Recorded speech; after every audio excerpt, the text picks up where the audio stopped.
セブシティ、首都マニラに次ぐフィリピン第2の都市。日本との直行便も多いマクタンセブ国際空港を要し、周辺にはたくさんのビーチリゾートが立地していて、観光産業も盛んです。また語学学校の数がとても多く、日本ではフィリピン留学の聖地としても知られています。そんな大都会セブシティをフィリピンの田舎しか知らない私が丸1日かけて観光したらどうなるのか。今回はセブシティおのぼりさんツアーの様子をお届けします。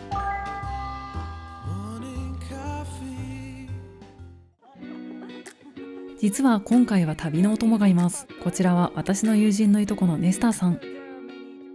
足を持たず地理もわからない私のためにバイクのドライバーを務めてくれます。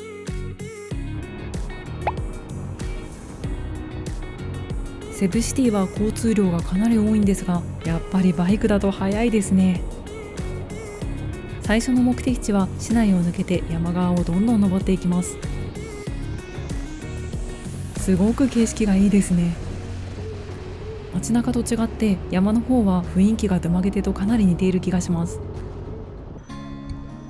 バイクで山道を走ること約1時間。最初の目的地に到着しました。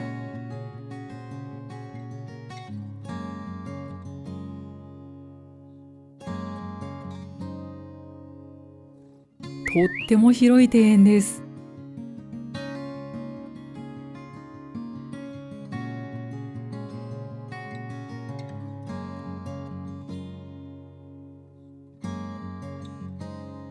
ここまでお花だらけだと圧巻ですね。まるでファンタジーの世界を歩いているような気分になります。3000平方メートルもの敷地に200種類以上の植物が栽培されているそうです。敷地は現在も拡張中なんだとか。ここの名前のブアカンはビサヤ語でフラワーガーデンの意味。アレハンドラはオーナーさんのお母様の名前で、花を愛するアレハンドラさんへの敬意を込めて名付けられたそうです。自撮り好きにはたまらない映えスポットですね。続いてのスポットはセブの山奥に突然現れる、なんと日本。こちらはサチコズリトル京都。名前の通り日本の京都にフィーチャーしたテーマパークです。すごい、パッと見本当に日本みたいじゃないですか。ここはおそらく京都の伏見稲荷をイメージした鳥居ですね。一方で奈良公園の鹿、渋谷駅の忠犬ハチ公、この涅槃仏はどこかな。京都に限らず日本的要素をふんだんに盛り込んだテーマパークみたいですね。カフェや屋台ではオーセンティックな日本食も楽しめるようです。こちらも庭園がとても綺麗で絶好の撮影スポットになっていました。現地の人にとっては日本に行った気分が手軽に味わえる人気観光地のようです。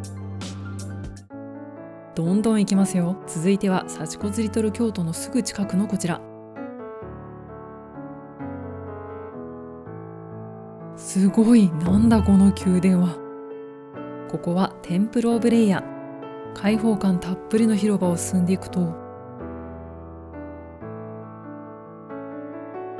セブシティを一望。こんなに高いところまで登ってきてたんですね。それにしてもこの古代ローマ風の装飾とあの宮殿のような建物は一体何なのか。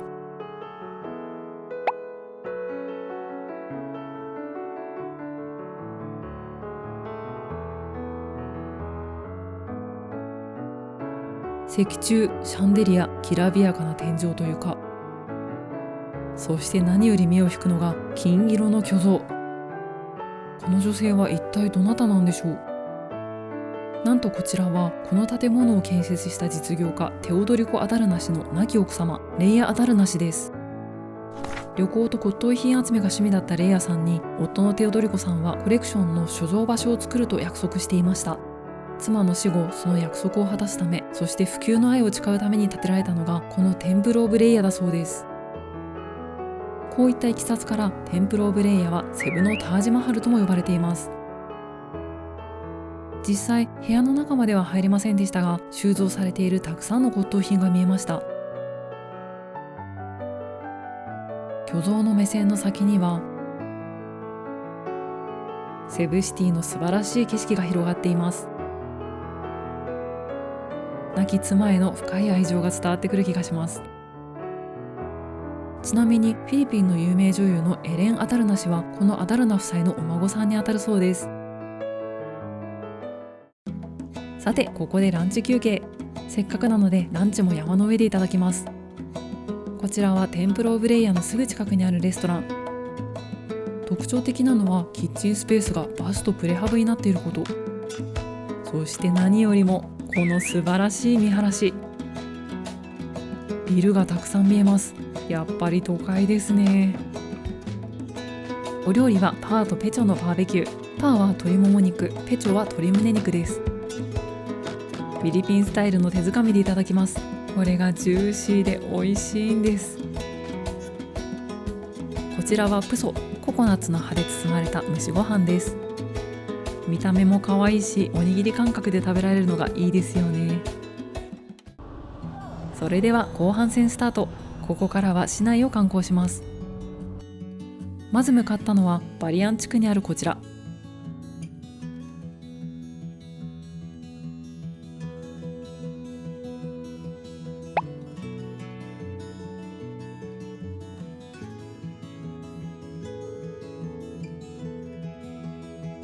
見るからに古そうなお家ですね。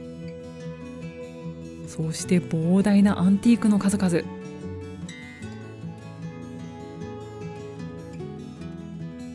こちらはなんとスペイン統治時代の1675年から1700年の間に建てられたという古民家。フィリピンに現存する最も古い住宅の一つだそうです。もともとの所有者は中国人商人のドン・ファン・ヤップ氏。ご夫妻やご家族の写真と絵がたくさん飾られていました。現在は子孫に引き継がれ、博物館として訪問者を受け入れながら維持されています。ここはセブシティで訪れた場所の中で個人的に一番感銘を受けました。一歩家の中に入っただけでまるで17世紀にタイムスリップしたような感覚。当時の空気感が本当にそのまま残されているように感じます。手入れもきっと大変だと思うんですが、とても綺麗に維持されていますね。特に2階の窓辺の雰囲気が最高。なんだか見下ろす景色まで300年前のように感じるのが不思議です。アンティークの数々もかなり見応えがあります。確かに装飾や調度品に中国の文化も感じられますね。さて、次のスポットも博物館です。こちらのムゼオスグボはセブ州の州立博物館。19世紀後半に建設されたこの建物、実は以前は刑務所として利用されていたそうです。言われてみればこの辺りの石造りとか確かに圧迫感が。決して大きくはない博物館ですが、ギャラリーを順に追って見ていくことでフィリピンの大まかな歴史を理解できる作りになっています。最初の部屋はプレコロニアルギャラリー。植民地支配が始まる前の時代の遺物が展示されています。紀元前の石器や土器。こちらは地方では現在でも見られるフィリピンの伝統的な高床式住居の模型ですね。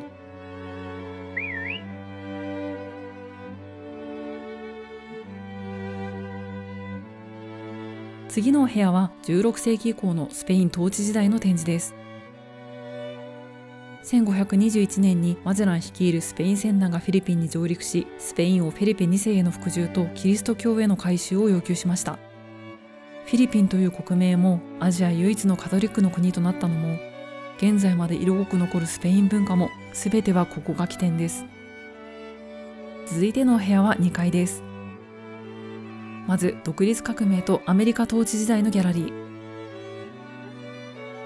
19世紀に民族運動が高まり、アメリカの介入を経てフィリピンは独立宣言に至ります。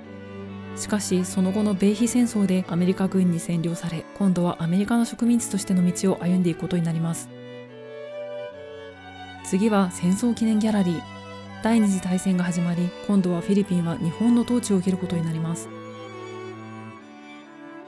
投影されているビデオでは、連合軍が日本軍を破るまでの約3年間、フィリピンの人々がどのような経験をしたかが当時を生きた人たちの生の声で語られています。フィリピンと日本の関わりを知る上でも学びのある博物館だと思いました。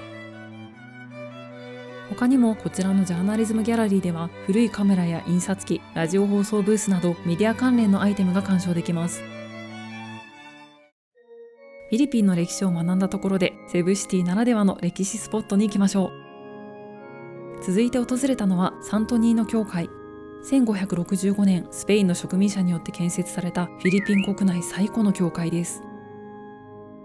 この日はちょうどミサが行われる日曜日。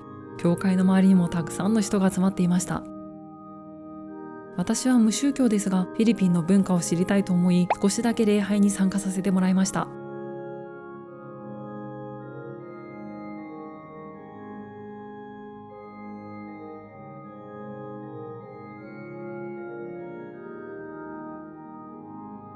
赤いろうそくに火を灯してお祈りをします。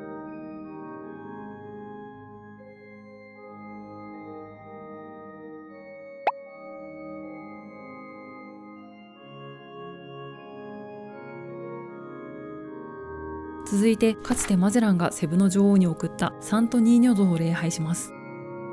サントニーニョ像は幼い頃のイエス・キリストの像で、戦火の中でも焼けずに無事だったことから、セブでは奇跡の像として崇拝されているそうです。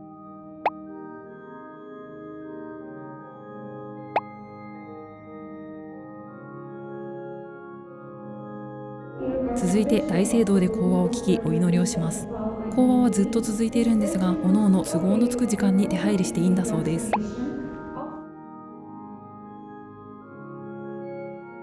街中とは違う厳かな雰囲気で、フィリピンの人たちの敬虔さに触れられた気がしました。最後に訪れるのはセブシティの経済特区 IT パークです。いやー、びっくりしました。めちゃくちゃ綺麗です。車道も歩道もしっかり整備されていて、数えきれないほどのカフェやレストラン、そしてモールまで。今の田舎暮らしは本当に気に入ってるんですが、やっぱり時々はこういう便利な都会も恋しくなりますね。今日ドライバーで付き合ってくれたネスターさんが、なんと普段は IT パークのイエローキャブで働いているということで、夕食はここでピザをいただくことにしました。日本でイエローキャブというと芸能プロダクションですが、フィリピンでは超有名なピザチェーン店です。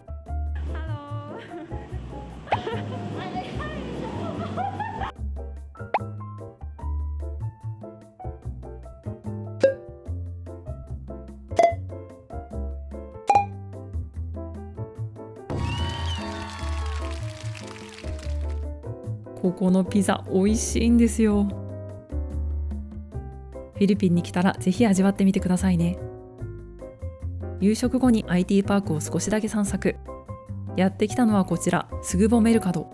IT パーク内のナイトマーケットです。すごい人です。